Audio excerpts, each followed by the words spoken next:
Stevens. She no longer had much confidence in the powers of the Almighty, but she almost felt herself praying. But if she were going to target any prayer, she could surely so easily find a better aim, or was it an objective, than averting a cacophonic chorus from 5C, for example. And in any case, 5C weren't all that bad, really. And she, Julia Stevens, mirabile dictu, was one of the few members of staff who could handle that motley and unruly crowd. No, if she were going to pray for anything, it would be for something that was of far greater importance. Of far greater importance for herself. As things turned out, her anxieties proved wholly groundless. She received no birthday greetings from a single soul, either in the staff room or in any of the 6 classes she taught that day.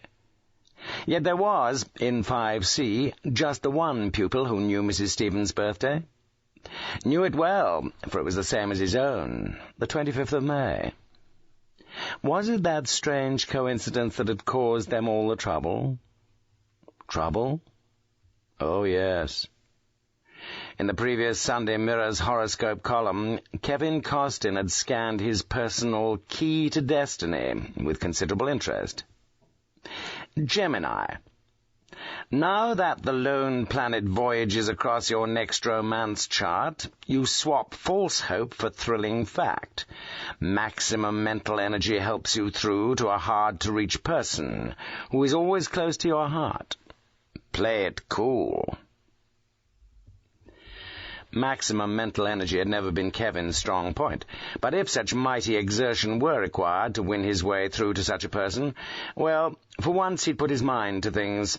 At the very least it would be an improvement on the brute force and ignorance approach he'd employed on that earlier occasion, when he'd tried to make amorous advances to one of his schoolmistresses, when he'd tried to rape Mrs. Julia Stevens.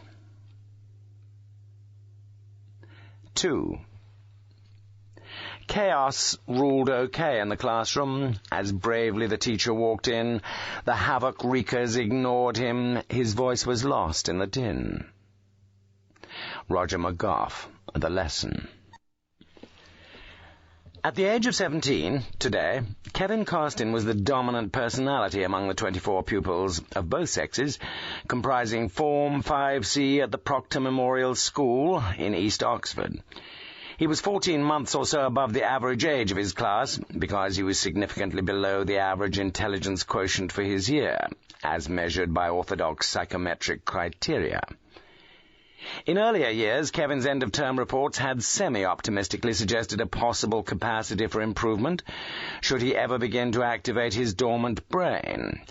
But any realistic hopes of academic achievement had been abandoned many terms ago. In spite of, or was it because of, such intellectual shortcomings, Kevin was an individual of considerable menace and power, and if any pupil was likely to drive his teacher to retirement, to resignation, even to suicide, that pupil was Kevin Costin. Both inside and outside school, this young man could be described only as crude and vicious.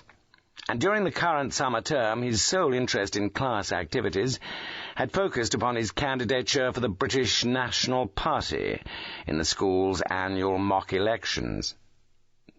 Teachers were fearful of his presence in the classroom, and blessed their good fortune whenever he was, allegedly, ill, or playing hockey, or appearing before the courts, or cautioned, again, by the police, or being interviewed by probation officers, social workers, or psychiatrists. Only rarely was his conduct less than positively disruptive, and that when some overnight dissipation had sapped his wonted enthusiasm for selective subversion. Always he sat in the front row, immediately to the right of the central gangway. This for 3 reasons. First, because he was thus enabled to turn round and thereby the more easily to orchestrate whatever disruption he had in mind. Second, because, without ever admitting it, he was slightly deaf, and although he had little wish to listen to his teacher's lessons, his talent for verbal repartee was always going to be diminished by any slight mishearing. Third, because Eloise Dring, the sexiest girl in the 5th year, was so very short-sighted that she was compelled, refusing spectacles, to take a ringside view of each day's proceedings. And Kevin wanted to sit next to Eloise Dring. So there he sat, his long legs sticking way out beneath his undersized desk, his feet shod in a scuffed, cracked, decrepit pair of winkle-pickers, 2 pairs of which had been bequeathed by some erstwhile lover to his mother, the latter a blousy, frowsy single parent who had casually conceived her only son, as far as she could recall the occasion, in a lay-by just off the Cowley Ring Road, and who now lived in one of a string of council properties known to the largely unsympathetic locals as Prostitute's Row. Kevin was a lankily built, gangly-boned youth with long, dark, unwashed hair and a less than virile sprouting on upper lip and chin, dressed that day in a gaudily floral T-shirt and battered jeans. His sullen, dolichocephalic face would have been designed by some dyspeptic El Greco, and on his left forearm, covered this slightly chilly day by the sleeve of an off-white sweatshirt, was a tattoo. This tattoo was known to everyone of any status in the school, including the head, and indeed the latter, in a rare moment of comparative courage, had called Costin into his study the previous term and demanded to know exactly what the epidermal epigram might signify. And Kevin had been happy to tell him how the fairly unequivocal slogan, "Fuck 'em all," would normally be interpreted by anyone, even by someone without the benefit of a university education. Anyway, that was how Kevin reported the interview. Whatever the truth of the matter, though, his reputation was now approaching its apogee, and with 2 sentences in a young offenders' unit behind him, how could it have been otherwise? At the same time, his influence, both within the circle of his immediate contemporaries and within the wider confines of the whole school, was significantly increased by 2 further factors. First, he ever managed, in some curious manner, to exude a crude yet apparently irresistible sexuality, which drew many a girl into his magnetic field. Second, he had been since the age of 12, a devotee of the martial arts, and under the tutelage of a diminutive Chinaman who, rumour had it, had once single-handedly left a gang of street muggers lying pleading for mercy on the pavement, Kevin would appear, often did appear, an intimidating figure. K.C. That was what was written in red capital letters in the girls' loo. Kevin Costin, karate champion, king of the condoms, or whatever. Tradition at the Proctor Memorial School was for pupils to rise to their feet whenever any teacher entered the classroom. And this tradition perpetuated itself still, albeit in a dishonoured, desultory sort of way.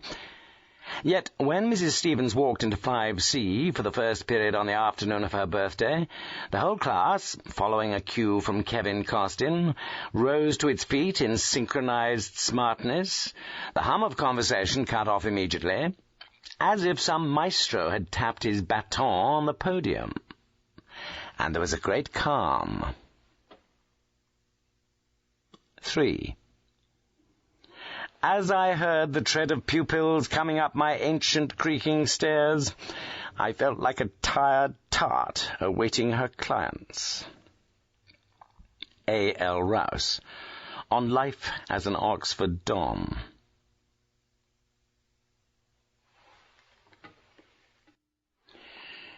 "It's only me," he'd spoken into the rusted, serrated entry phone beside the front door. He'd heard a brief, distant whirring, then a click, then her voice. "It's open."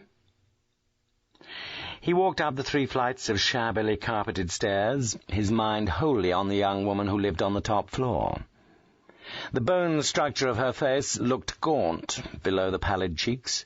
Her eyes, for all McClure knew, might once have sparkled like those of Glaucopis Athenae, but now were dull, a sludgy shade of green like the waters of the Oxford Canal. Her nose, tip-tilted in slightly concave fashion, like the contour of a nursery ski slope, was disfigured, as he saw things, by 2 cheap-looking silver rings, one drilled through either nostril. Her lips